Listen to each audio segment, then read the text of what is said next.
Hey everybody, it's Rexx Arkana here at Times Square, New York City for this episode of Statik TV. We're back in my hometown, the Big Apple, for the first ever Cold Waves New York. It's gonna be a hell of a ride, forget about it.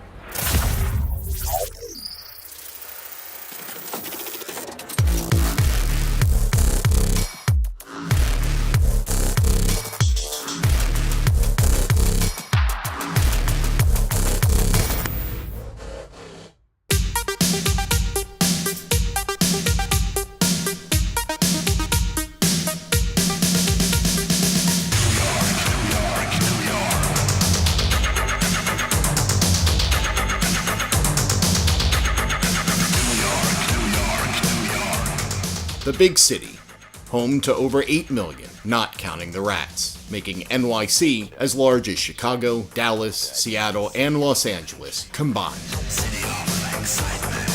Life moves pretty fast in this jungle of concrete, steel, and glass, and tourists flock from all over the world to experience the bright lights of Gotham. But there's another side to New York City, a darker side far beyond the tourist traps and the hustle and bustle of Broadway. But if you want to see my New York, we're going to have to go deeper underground.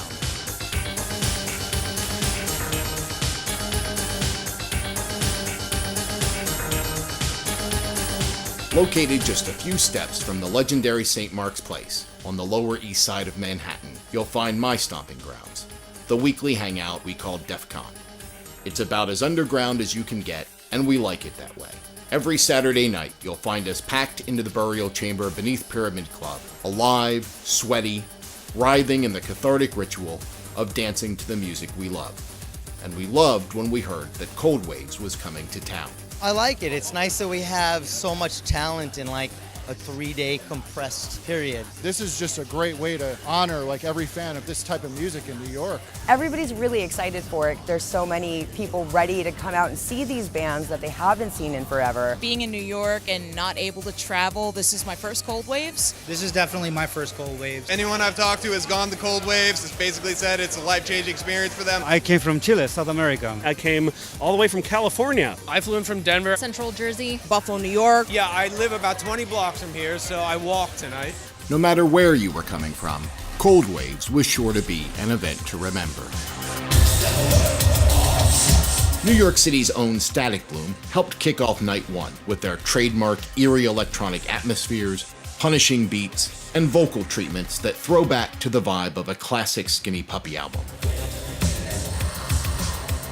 Frontman Fade Kaner has been an active member of the city's music community for many years and is one of the hardest working artists in the contemporary scene, as the band's constant tour schedule demonstrates. Taking the stage next was one of the night's several living legends. What can you say about Chris Connolly, if not that the man is a walking encyclopedia of Rivethead street cred, having performed with bands like Ministry, Feeny Tribe, Pigface, and of course, Revolting Cocks. His latest project, Cocksure, pairs him with guitarist and Cold Waves Festival director, Jason Novak. Connolly's Revco bandmate Paul Barker was up next with Lead Into Gold. You can't have Chicago Industrial without Paul Barker. Another former member of the Ministry family, Barker's bass work is as much a scene staple as that of Charles Levi or Luke Van Acker. Joined on stage by Omniflux, the night's opening act, Barker tore through tracks from both the classic Age of Reason album and the recently released The Sun Behind the Sun.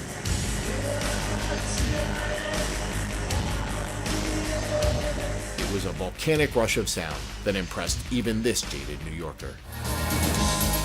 When we heard that Ogre had been the victim of an attack in Philadelphia, it seemed inevitable that his headlining of night one would be in jeopardy. But not Ogre. Pushing through any pain he may have felt, the legendary Skinny Puppy frontman stalked the stage as theatrically and hauntingly as ever, performing feats of illusion as the band blazed through selections from the recently released album Tricks. All the while showing no ill effects from his fractured jaw, it was a testament to Nivek Ogre's fortitude and a fitting finale for the first night. But for many, it was the return of Chem Lab that truly blew the lid off Irving Plaza that night. Who are you most excited to see? One word, Chem Lab. Chem Lab.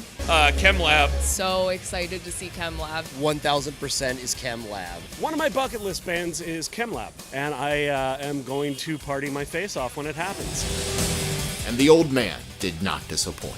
With more physicality and energy than men half his age, Jared Lusch led the band through their classic Burnout at the Hydrogen Bar album in its entirety. Is it a little bit crazy to think, oh my God, I'm in Chem Lab?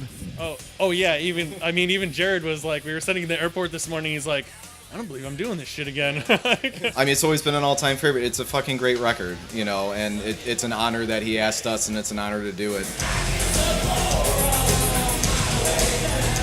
It was great to have him back on our old turf, and we had a chance to catch up a little before the show. Hey everybody, Statik TV here with, truly a living legend of the New York City and Washington, D.C. industrial scenes, Jared from Chem Lab.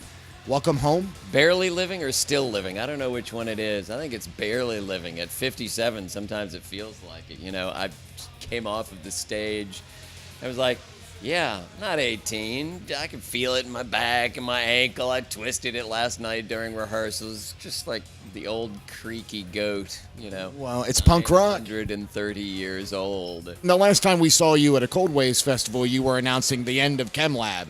And yet here we are. How do we get from one point to the other? I don't know. Jamie died and a piece of me died, and it just seemed fitting to close the chapter. It just felt like, I don't know, old man making angry young man music, but then Jason, he's a persuasive little motherfucker.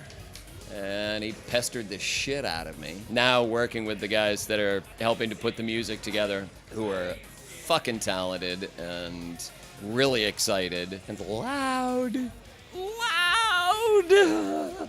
Thank you. Because, you know, old man, he ain't got no hearing left. Shit, so it's got to be fucking loud for me to know anything's going on. It's exciting, and it makes it feel fresh.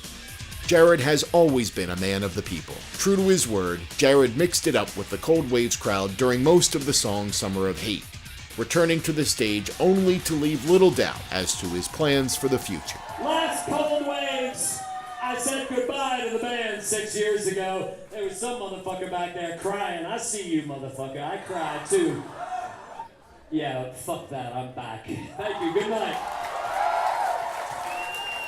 Well, that's it for part one of our Cold Waves Festival coverage from New York City. We've got lots more to come, so make sure you subscribe to us on YouTube. Let us know what you think. For Statik Television, I'm Rexx Arkana. See you next time.